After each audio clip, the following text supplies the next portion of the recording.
Olá, meus irmãos, graça e paz. Hoje eu quero conversar sobre o que o pessoal do DNI, do Desenvolvimento Natural da Igreja, chama de evangelização criativa. Nesse tempo de pandemia, eu percebo que o nosso movimento de evangelização, a nossa força evangelizadora, parece que está refém das redes sociais. Esse é um tempo diferente, é uma exceção. Hoje, através da internet, das lives, Facebook, WhatsApp, muitos de nós temos aproveitado para evangelizar irmãos, amigos, parentes, isso é bom. Mas essa não é a regra. Nós entendemos que o povo de Deus precisa se reunir dentro de uma igreja, dentro de uma congregação, e oramos para que esse tempo chegue o mais rápido possível. Esse é o natural. Numa pesquisa feita pela CNN, inclusive no site da nossa denominação, da ICEB, está a pesquisa toda. A pergunta foi feita a milhares de pessoas no Brasil que elas gostariam de fazer assim que terminar a pandemia.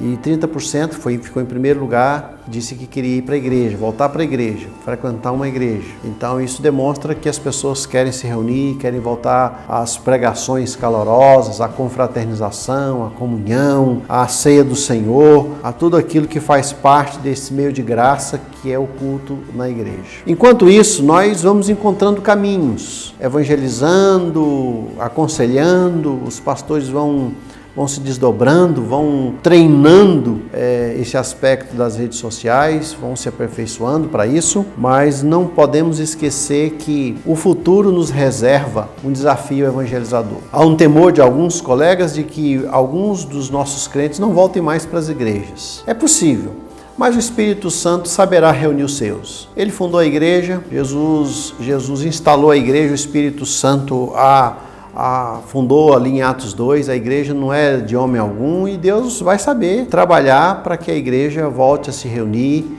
e talvez com mais força, com mais ânimo, com mais fervor. E passando esse tempo, nós vamos ter uma multidão de gente que possivelmente ouviu falar da igreja através aí desses mecanismos das redes sociais. Muita gente que vai ter uma fome instalada no seu coração por causa da pandemia. A pandemia vai deixar aí suas cicatrizes, tristezas profundas, angústias, e muita gente vai querer buscar aquilo que só Jesus pode dar.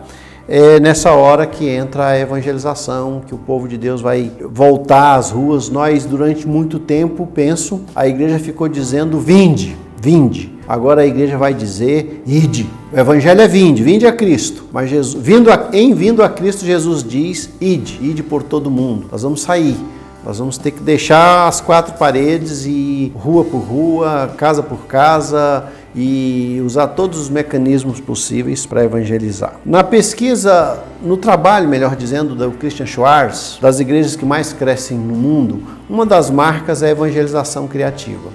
E em um dos seus maravilhosos livros, Evangelização Básica, eles dizem o seguinte: primeiro, nem todos os crentes têm o dom de evangelizar. Uma pesquisa feita na Alemanha, Áustria e Suécia demonstrou que apenas 10% dos crentes têm o dom da evangelização. Nós já aplicamos esse teste aqui no Brasil, no seminário e igrejas por onde passei, em alguns cursos, e esse índice parece ser igual no mundo inteiro. Então, se uma igreja tem 100 membros, ela tem 10 pessoas com o dom da evangelização. Essas pessoas precisam ser agrupadas, mais treinadas ainda, e elas precisam ser catalisadoras desse movimento de evangelismo. Elas não devem fazer o evangelismo sozinhas pessoas, mas elas devem catalisar, trabalhar e incentivar. O fervor que elas têm pela evangelização precisa de alguma forma ser permeado na igreja. É isso que o livro diz. Segundo ponto que o livro nos ajuda muito. A melhor forma de evangelização ou de evangelismo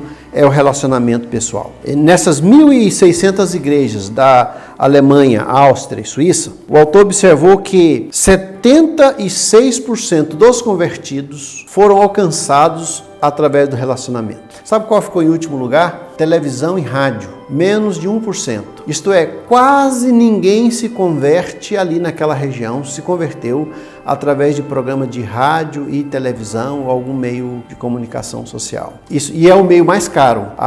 O relacionamento entre os parentes, os amigos, os vizinhos é a causa primária para haver evangelização e salvação. Desta forma, um culto que você faz na casa de uma pessoa, de um amigo, possivelmente tenha mais resultado do que um mês inteirinho de um programa de rádio e televisão. Deus gosta desse modelo. Veja, na Bíblia nós temos em Marcos 5,19, quando Jesus diz: vai para casa, para sua família e anuncia-lhes o quanto o Senhor fez por você e como teve misericórdia de você. O convertido voltou para casa. A partir da casa, contando para os seus parentes, ele ia irradiar a evangelização. E em Lucas 19:9 diz: hoje houve salvação nesta casa. Em João 4:53, assim que creram ele e todos que estavam em sua casa. Em Marcos 2:15, achando-se à mesa com Levi, estavam juntamente com ele muitos discípulos, muitos publicanos e pecadores, e assim por diante. Os irmãos se lembram que em Atos 10, quando Pedro estava chegando para evangelizar Cornélio, que ele reuniu todos os seus parentes, seus amigos, seus soldados, todos aqueles que ele conhecia? O fato é que nós precisamos aproveitar nas igrejas o que o DNI chama de a família ampliada. Um termo grego para casa é oikos, isto é, a família pequena, mas a família ampliada, parentes, vizinhos, amigos. Quando uma pessoa se converte, ele tem muitos amigos não crentes. Depois de 10 anos, diz a pesquisa, ele não tem quase ninguém. É possível que depois de 10 anos, um crente não tenha nenhum amigo não crente. Ele pode ter relacionamentos com pessoas não crentes, mas amizade não. Então é preciso aproveitar esse momento do início da sua conversão. Em terceiro lugar, o cristão pode evangelizar de forma bastante simples. Ele sugere aqui, por exemplo, pessoas que têm o dom da evangelização precisam ser mais ousados e para causar um impacto na igreja. Pessoas que não têm o dom da evangelização, de alguma forma também podem evangelizar. Talvez com menos impacto, com menos profundidade, com menos profusão, mas ele também é um evangelista. Eu lembro que Paulo fala para Timóteo, versículo 5, 1 Timóteo 3,5. Tu, porém, sê sóbrio em todas as coisas,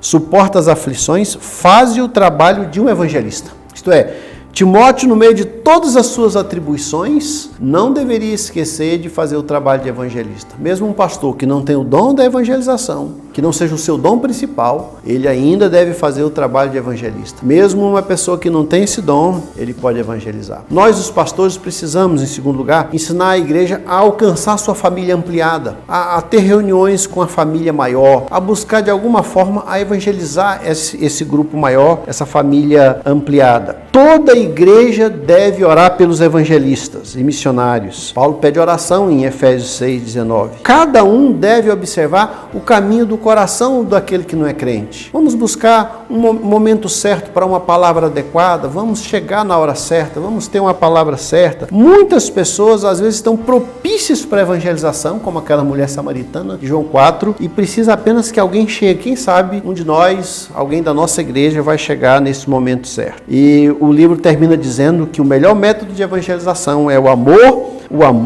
e o amor.